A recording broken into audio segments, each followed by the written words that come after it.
The old mansion loomed over the small town of Millfield, its imposing facade casting a long shadow over the surrounding streets. For years, the locals had whispered of strange noises emanating from the house and a bizarre ritual that took place within its walls. But for the most part, they had learned to ignore it, chalking it up just as another local legend. However, when a young couple moved into the mansion, the rumors began to intensify. There were whispers of screams and cries coming from the house late at night, and of strange lights flickering in the windows. The couple, however, seemed unfazed by the rumors, insisting that they were simply renovating the old mansion and that the noise were just sounds of their work. But as the weeks turned into months, the strange occurrences only intensified. Children reported seeing figures moving in the windows at night, and some even claimed that they had seen ghostly apparitions of long-dead residents of that mansion. One night, a group of teenagers decided to investigate the mansion. They crept through the overgrown garden, past the rusted gates, and up the front door. To their surprise, it was unlocked, and they stepped inside cautiously. The interior was dark and musty, with cobwebs hanging from the ceilings and dust coverings everywhere. As they made their way through the halls, they heard strange noises echoing from the empty rooms. Suddenly a scream shattered the silence, and they raced downwards towards the source of the sound. In one of the upstairs bedrooms, they found a young woman lying on the floor, her body twisted and contorted in an unnatural position. Blood pooled around her head, and her eyes stared lifelessly up at the ceiling. The group fled the mansion, calling the police as they ran. When the authorities arrived, they found no sign of the couple who had been living there, and no explanation for the gruesome murder. The mansion was sealed off, and the townspeople breathed a sigh of relief, hoping that the dark history of the house had finally been put to rest. But as the weeks turned into months, the whispers began once again. There were rumors of strange sounds coming from the sealed mansion, and of figures moving within its walls. Some even claimed to have seen the ghostly apparition of the murdered woman wandering the halls with a look of terror frozen on her face. Eventually, the police were forced to investigate. They broke the seal on the mansion and made their way inside. What they found was beyond anything they could have ever imagined. The entire house had been transformed into a maze of twisted corridors and hidden rooms. The walls were covered in symbols and strange signals, and the air was thick with the scent of blood and decay. In the center of the house, they found a large room with a pit in the center. At the bottom of the pit, they found the remains of the missing couple, their bodies mutilated with their flesh stripped from their bones. It was clear that they had been the victim of some kind of dark ritual, and the mansion had become the site of unspeakable horror. The police sealed the mansion off once again, and it remained that way for years, a grim reminder of the darkness that lay beneath the surface of their seemingly idyllic town. But even after their mansion was sealed, the rumors persisted. Whispers of strange noises and ghostly apparitions continued to haunt the town, and some even claimed that the mansion itself had become cursed, its walls infused with malevolent energy, the rituals that had once taken place within its walls. Years turned into decades, and the town of Millfield slowly faded into obscurity. The legend of the cursed mansion remained in the minds of those who had lived in Millfield, passed down through generations like a dark family heirloom.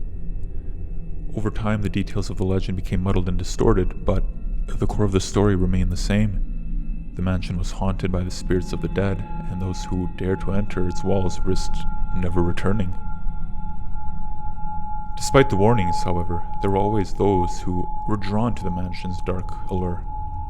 Teens looking for a thrill, ghost hunters seeking evidence of the supernatural, and even the occasional curious tourist who would venture into the abandoned mansion, ignoring the warning signs throughout. Most of these adventurers would return unscathed, but some would not. Stories of disappearances and grisly deaths were whispered about in hushed tones, and the legend of the cursed mansion only grew stronger. One summer night, a group of college students decided to explore the mansion. They had heard the stories, but they didn't believe in ghosts. They were just looking for a good time, a chance to escape the mundane routines of their daily lives. As they made their way throughout the overgrown garden into the mansion, they felt a thrill of excitement. The mansion was just as creepy and ominous as they had imagined, and the darkness seemed to press in around like a physical weight. They wandered throughout the dusty, abandoned rooms, marveling at the ornate furniture and strange decorations that lined the walls. As they made their way deeper into the mansion, however, the air grew thick and oppressive, and they began to feel as though they were being watched. They came to a large room at the center of the mansion, just as the police had seen years before. Unlike the police, however, the college students had no idea what they were looking for. They explored the room, peering into the dark corners and searching for hidden passages or clues to the mansion's dark secrets. Suddenly, they heard a sound, a faint scratching, coming from the walls.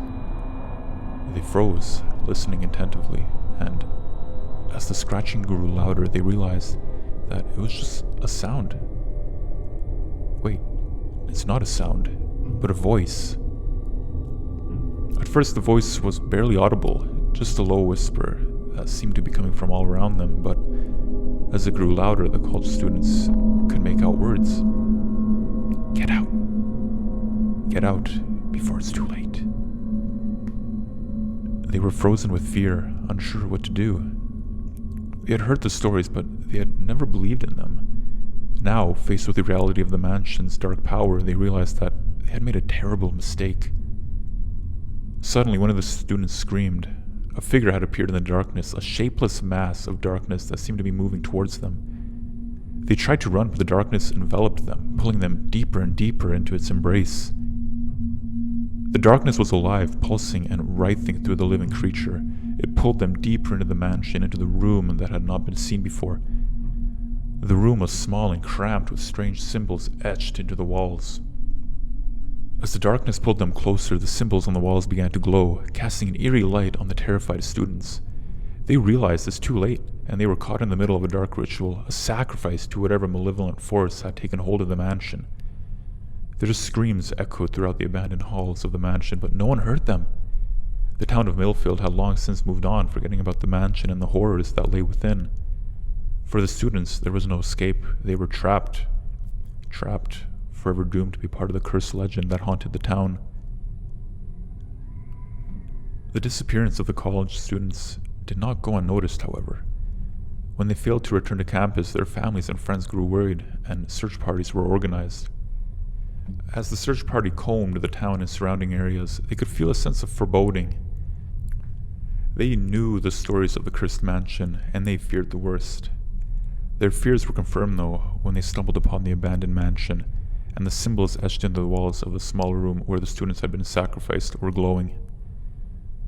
The search party quickly realized that they were dealing with forces beyond their understanding, and they called in help of paranormal investigators and exorcists. These experts were well versed in the occult, and they knew that the mansion was a place of great power, with forces that could not be easily contained. They conducted rituals and cast spells, trying to contain the dark energies that swirled around the mansion, but it was too late. The mansion had been awakened, and it could not easily be put to rest. As the investigators worked to contain the mansion's dark powers, strange things began to happen in town. People reported seeing ghostly figures on the streets and hearing strange noises of dead in the night. The town was slowly being consumed by the mansion's curse, and the investigators knew that they had to act fast if they wanted to save the remaining residents. One night, as the investigators were performing a ritual to contain the mansion's dark energies, they were suddenly attacked by an unseen force. The mansion had somehow broken free of their containment spells, and it was coming for them. The investigators fought back with all their might, but it was no use. It was no use. The mansion's power was too great, and one by one the investigators fell. In the end, only one remained, a young, very young exorcist who had been brought in as a last resort, I think.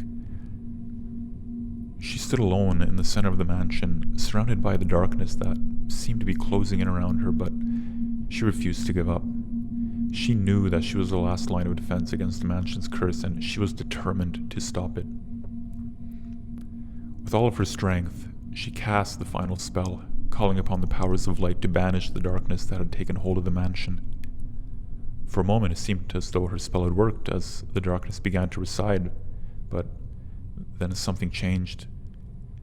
The darkness began to take on a new form, forming into a shape that the exorcist could barely comprehend. It was a being of pure malevolence, a creature that had been born from the curse of the mansion itself. The exorcist knew that she had no chance of defeating this creature, but she refused to give up. With the final burst of energy, she launched herself at the creature, her body colliding with its dark form. In that moment, everything went black. The exorcist did not know if she had succeeded or failed, if she banished the curse or had been consumed by it. All she knew was that the darkness had taken hold of her and she was just forever trapped in the cursed mansion, doomed to wander its halls as a ghostly figure, just as those that had come before her.